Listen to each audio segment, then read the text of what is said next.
Hello everyone, welcome to my YouTube channel library classes.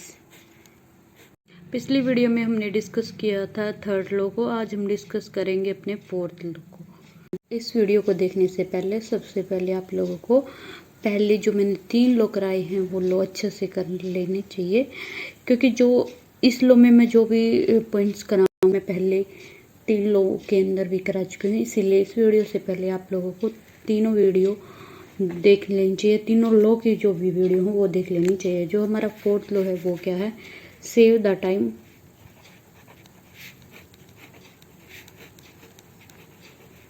Of reader, यानी कि पाठक का समय बचाए।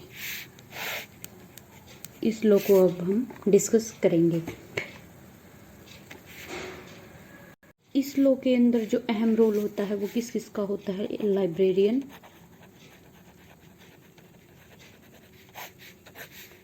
और लाइब्रेरी स्टाफ।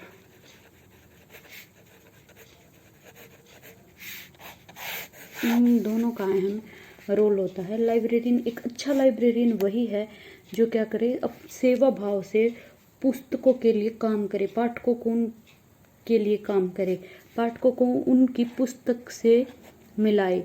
जो भी पुस्तक पाठक को चाहिए वो पुस्तक पाठक को प्रोवाइड करे। ये किसका काम है? लाइब्रेरियन का और लाइब्रेरी स्टाफ का। दोनों का ही यही काम है कि जो भी पाठक उसकी लाइब्रेरी के अंदर आए वो उसको अच्छी फैसिलिटी दे, उसे अच्छे तरीके से ट्रीट करे। ये सभी इस काम है लाइब्रेरी स्टाफ का और लाइब्रेरियन का। इनका काम है कि जो भी पाठक लाइब्रेरी के अंदर है उनका टाइम भी बचाए और उनको संतुष्ट भी करे, उनको ऐसी सेवाएं प्रोवाइड करे जिससे वे संतुष्ट हो। लाइब्रेरी के अंदर जब भी कोई पाठक आता है तो उसको क्या चाहिए? उसकी संतुष्टि चाहिए कि वहाँ का जो स्टाफ है, लाइब्रेरियन है, वो उसको की समग्र सेवाओं से संतुष्ट करे, उसको जो बुक चाहिए वो प्रोवाइड करे, ताकि क्या हो, पाठक संतुष्ट हो। अगर लाइब्रेरी के अंदर मैनेजमेंट अच्छा होगा तो टाइम भी क्या होगा? सेव। क्या अच्छा होगा? मैनेजमेंट। अगर वहाँ की फैसिलिटी भी अच्छी होंगी तो पाठक क्या करेगा? लाइब्रेरी के अंदर जाएगा, उसको यूज़ करेगा। अब बात करते हैं कि हम लाइब्रेरी के अंदर ऐसी कौन कौन सी एक्टिविटी करनी चाहिए जिससे क्या हो, लाइब्रेरी में पाठकों का टाइम सेव हो।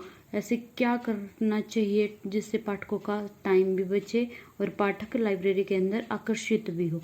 तो ये सब पॉइंट आज हम डिस्कस करेंगे। जो सबसे पहला पॉइंट पर डिस्कस करेंगे वो करेंगे हम लाइब्रेरी की लोकेशन के बारे में। लाइब्रेरी लोकेशन, जो लाइब्रेरी का स्थान होता है वो लाइब्रेरी का स्थान कहाँ होना चाहिए, ये पॉइंट हम फर्स्ट लॉ में भी हम डिस्कस कर चुके हैं। अगर आप लोगों ने वो वीडियो देखी हो, अगर आप लोगों ने फर्स्ट लॉ, सेकंड लॉ और थर्ड लॉ को अच्छे से पढ़ा तो आप लोगों को पता होगा। ये हम फर्स्ट लॉ में डिस्कस कर चुके हैं। किसको? लाइब्रेरी लोकेशन में। डॉक्टर एस.आर. रंगनाथन ने कहा था कि जो भी लॉ, कई बार क्वेश्चन एग्जाम में पूछ लिया जाता है कि जो लाइब्रेरी लोकेशन है वो कौन से लॉ से संबंधित है, फर्स्ट लॉ से या फोर्थ लॉ से, क्योंकि ये क्या है, फोर्थ लॉ में भी, क्योंकि फोर्थ लॉ में भी इसको डिस्कस किया गया है और फर्स्ट लॉ में भी इसको डिस्कस किया गया है। तो एग्जाम के पैटर्न से देखें तो हम इसका आंसर लगाएंगे फर्स्ट लॉ में। डॉक्टर एस.आर. रंगनाथन ने कहा था कि जो चीज़ पहले जिस लॉ में पढ़ा दी गई है वो उसी लॉ से संबंधित है।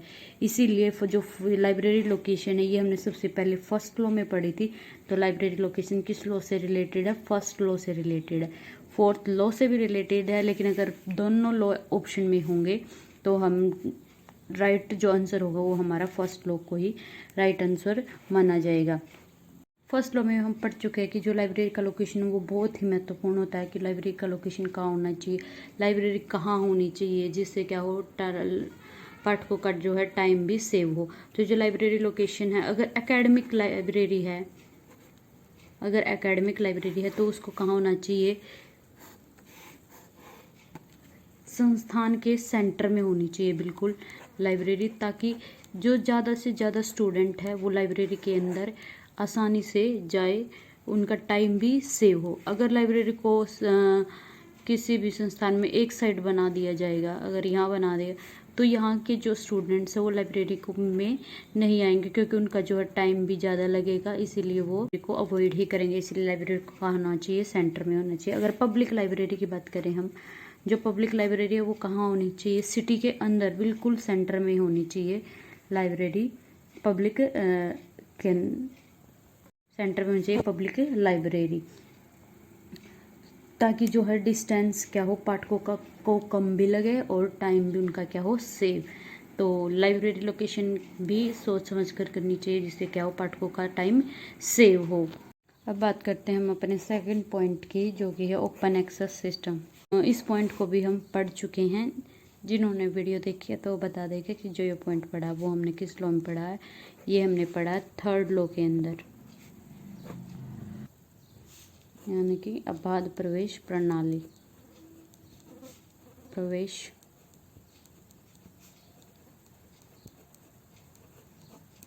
यानी कि बिना बाधा के प्रवेश करना। इस लॉ में क्या होता है कि जो भी बुक्स है वो क्या हो, बिल्कुल ओपन रखी हो। अलमीरा में, अगर बुक्स को हम अलमीरा में रखते हैं तो वो इस तरीके से रखनी चाहिए कि जैसे कि पाठक कोई जाए तो वो उस बुक्स तक पहुंच सके, उस बुक्स को टच कर सके, उसको देख सके, उसका प्राइस चेक कर सके, कब पब्लिश हुई है बुक्स के डिटेल्स वो चेक कर सके। किसके अंदर आता है, ये ओपन एक्सेस सिस्टम के अंदर ही आता है। इससे क्या होगा, पाठकों को क्या होगा, न्यूनतम समय में पाठक पुस्तक तक पहुंच सकता है। किसके थ्रू, ओपन एक्सेस सिस्टम के थ्रू। अलमीरा के अंदर बुक अरेंजमेंट अच्छे तरीके से होनी चाहिए कि एक टाइप की जो बुक है वो एक ही जगह रखी जाए। जैसे कि अगर फिजिक्स की बात करें तो फिजिक्स की जितनी भी बुक्स होंगी वो उस अलमीरा के अंदर रखी होनी चाहिए। केमिस्ट्री की एक अलमीरा के अंदर होनी चाहिए। जैसे डॉक्टर एस आर रंगनाथन की जो बुक्स है, उन्होंने सिर्फ लाइब्रेरी साइंस के ऊपर ही बुक्स लिखी है, तो उनकी जो लाइब्रेरी साइंस की बुक्स कहाँ मिलेंगी, लाइब्रेरी साइंस वाले जगह में ही मिलेंगे। जहाँ पर लाइब्रेरी साइंस की बुक रखी होंगी वहीं डॉक्टर एस आर रंगनाथन की सारी क्या मिलेंगी, बुक्स मिलेंगी।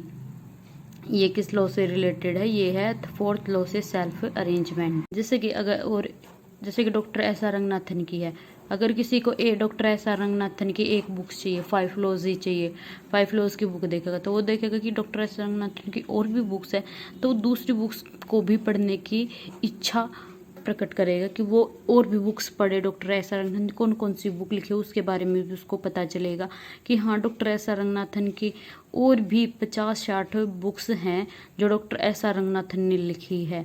तो सेल्फ अरेंजमेंट से पता चलेगा कि लाइब्रेरी के अंदर कितनी बुक्स रखी गई हैं, और अलग अलग सब्जेक्ट के अकॉर्डिंग ही उनका क्लासिफिकेशन किया गया। जैसे फिजिक्स की बुक्स को एक जगह रखना, केमिस्ट्री की बुक्स को एक जगह रखना, ये सब किसके अकॉर्डिंग है, इनका अलग अलग बुक्स के अकॉर्डिंग ही इनका क्लासिफिकेशन किया गया है। जैसे कि हम कहा भी गया कि समान चीज़ों को एक ही जगह पर रखेंगे तो क्या होगा, टाइम भी सेव होगा, और अलग अलग जगह पर रखेंगे तो उनका टाइम भी क्या होगा, वेस्ट होगा। हमें एक, जैसे फिजिक्स की हमें 3-4 बुक्स चाहिए, तो वो जो है बुक्स है वो एक बुक्स मिल गई उसको इस के अंदर, तो वो उसकी जो बुक्स है उसे पता है कि ये सिर्फ फिजिक्स की ही जगह है, यहाँ पर केवल फिजिक्स की ही बुक्स मिलेंगी, तो वो उसका क्या होगा, टाइम भी सेव होगा। तो ये था हमारा थर्ड पॉइंट, सेल्फ अरेंजमेंट। अब हम डिस्कस करेंगे अपना फोर्थ पॉइंट, जो कि है रेफरेंस सर्विस, सेवा। ये पॉइंट भी हम कौन से लॉ में पढ़ चुके हैं, थर्ड लॉ में। अगर वही बात है कि अगर क्वेश्चन पूछा जाए कि कौन रेफरेंस सर्विस कौन से लॉ से रिलेटेड है, तो रेफरेंस सर्विस जो है वो कौन से लॉ से रिलेटेड है, थर्ड लॉ से, ना कि फोर्थ लॉ से। हालांकि इसको फोर्थ लॉ में भी डिस्कस किया गया है कि इसके लिए सेव द टाइम, यूज़र का क्या करने के टाइम बचाने के लिए। इस सर्विस में इसमें रोल होगा वही लाइब्रेरियन का, और लाइब्रेरियन और लाइब्रेरी स्टाफ का। लाइब्रेरी स्टाफ और लाइब्रेरी स्टाफ के द्वारा अपने पाठकों को दी जाने वाली सेवा को कहा जाता है रेफरेंस सर्विस। जब यूज़र लाइब्रेरी के अंदर आएगा, तो सबसे पहले किससे मिलेगा, लाइब्रेरियन से, या फिर लाइब्रेरी से मिलेगा वो, या फिर वो मिलेगा लाइब्रेरी स्टाफ से। इनमें से ही किसी एक से मिलेगा, और उन्हें बताएगा कि हाँ, उसको कि कैसी सामग्री चाहिए, किस टॉपिक से रिलेटेड उसको अपनी बुक चाहिए, वो किससे बात करेगा, लाइब्रेरियन या लाइब्रेरी स्टाफ से। इससे क्या होगा कि जो लाइब्रेरी स्टाफ या लाइब्रेरियन को ही पता है कि कौन सी बुक्स कहाँ रखी है। यूज़र लाइब्रेरी के अंदर खुद जाकर बुक्स ना ढूंढकर लाइब्रेरी स्टाफ या लाइब्रेरियन से कहे कि मुझे इस टॉपिक से रिलेटेड ये बुक चाहिए, ये सामग्री मुझे चाहिए, तो इससे क्या होगा, टाइम में सेव होगा किसका, यूज़र का, क्योंकि लाइब्रेरी स्टाफ को पता होता है कि कौन सी बुक कहाँ रखी होती है। अब यूज़र को नहीं पता इतनी बड़ी लाइब्रेरी के अंदर कि कौन सी बुक कहाँ रखी है, तो इसको क्या करना चाहिए, लाइब्रेरी स्टाफ या लाइब्रेरियन से बात करनी चाहिए कि कौन सी बुक उसको ये बुक चाहिए, कहाँ रखी है, तो कौन देगा, लाइब्रेरी स्टाफ या लाइब्रेरियन। इससे क्या होगा कि जो यूज़र का है टाइम सेव होगा। स्टाफ को ऐसी सेवा प्रदान करनी चाहिए कि जिससे यूज़र क्या हो, सेटिस्फाई हो और उसका टाइम भी बचे और वो जो है इस लाइब्रेरी के अंदर दोबारा भी आए। ऐसा जो है रेफरेंस सर्विस ऐसी प्रोवाइड करनी चाहिए किसको, लाइब्रेरियन या लाइब्रेरी स्टाफ को प्रोवाइड करानी चाहिए।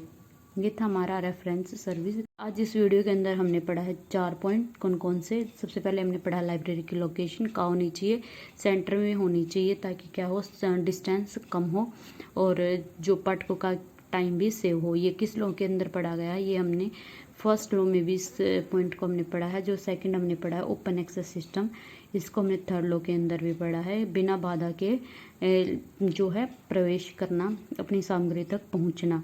थर्ड जो पॉइंट वो पढ़ा हमने सेल्फ अरेंजमेंट, यानी कि सेल्फ में बुक्स को सेल्फ में कैसे अरेंज करना चाहिए, सेम समान चीज़ों को एक ही जगह पर रखना चाहिए, था हमारा थर्ड पॉइंट सेल्फ अरेंजमेंट। इसको भी हमने थर्ड लॉ में पढ़ा है। फोर्थ जो पॉइंट है वो हमारा रेफरेंस सर्विस यानी कि संदर्भ सेवा, ये पॉइंट भी हमारे थर्ड लॉ में पढ़ा है हमने। इसमें अहम रोल होता है लाइब्रेरियन और लाइब्रेरी स्टाफ का, जो यूज़र को अच्छे से ट्रीट करे, उसकी जो भी ज़रूरत है उसे उसको समझकर उसको प्रोवाइड करे, जिससे कि क्या हो, यूज़र का टाइम सेव हो। ये थे हमारे फोर्थ पॉइंट।